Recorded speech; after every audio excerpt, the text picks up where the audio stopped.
Sejak beberapa minggu lepas, berita mengenai Datuk Seri Nicky Leo Soon Hee yang sekarang ini sedang melarikan diri telah menjadi salah satu tajuk utama berita tempatan. Berikutan penangkapan 68 individu yang berkait dengan Leo dan sindiket penipuan, banyak informasi yang telah didedahkan pihak berkuasa mengenai individu ini dengan pelbagai kegiatan jenayah di seluruh dunia setakat ini.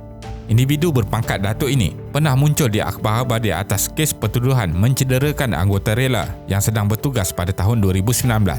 Berdiri di atas nama ahli perniagaan yang berjaya pada umur 33 tahun, pelbagai jenayah dikaitkan dengan individu ini, termasuklah pengubahan wang haram, perjudian atas talian, kasino haram, serta aktiviti Macau scam dengan kira-kira RM40 juta di dalam akaun bank dan nilai aset sehingga RM1 bilion. Untuk video kali ini, kita akan melihat mengenai aktiviti geng Nicky dengan lebih lanjut. Teruskan menonton. Bagaimana sindiket geng Nicky boleh tertangkap? Datuk Seri Nicky Leo Soon Hee sekarang ini diletakkan sebagai individu yang dikehendaki dan masih diburu. Menurut laporan berita, Ketua Polis Johor Datuk Ayub Khan menyatakan Leo telah aktif dalam aktiviti jenayah sejak tahun 2014 dan berjaya mengelak dari pihak berkuasa kerana telah merasuah ramai penjawat awam. Operasi haram ini mula dibongkar apabila terdapat beberapa individu yang membuat laporan mengenai sindiket penjualan telefon bimbit. Polis Johor membuka kertas siasatan pada awal tahun ini selepas mendapat laporan penjualan telefon bimbit palsu yang bernilai RM1,500 di Pontian. Wang yang dibayar dalam bentuk tunai semasa berurusan dimasukkan ke dalam akaun seorang keldai, Mule, yang dikawal oleh sindiket. Ini seterusnya telah mencetuskan siasatan penuh dimulakan yang akhirnya membawa polis kepada ketua sindiket ini sendiri, iaitu Leo yang berpusat di Puchong, Selangor. Operasi Pelikan 3.0.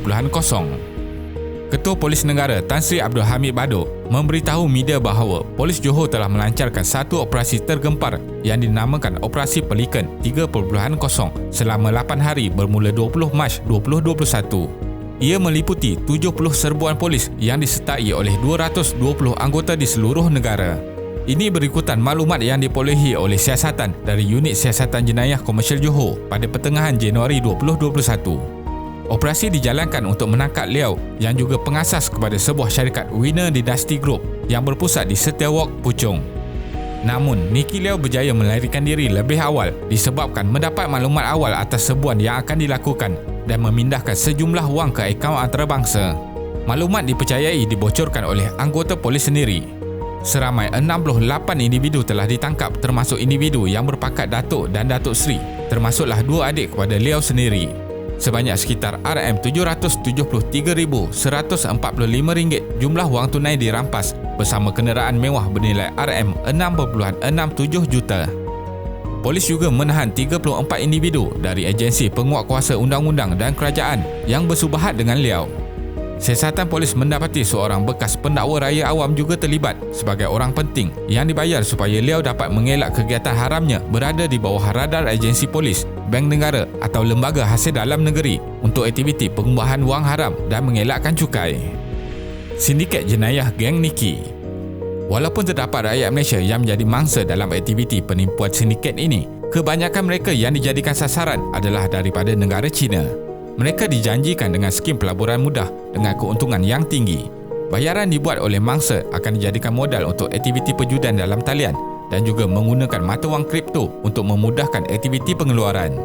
Leo mempunyai banyak rekod jenayah lepas, termasuklah kes jenayah dan penyalahgunaan dadah. Leo juga dikaitkan rapat dengan beberapa penjenayah antarabangsa. Seorang usahawan dari China bernama Zhang Jiang dikaitkan sebagai seorang mentor kepada Leo adalah penjenayah komersial yang menjalankan skim cepat kaya.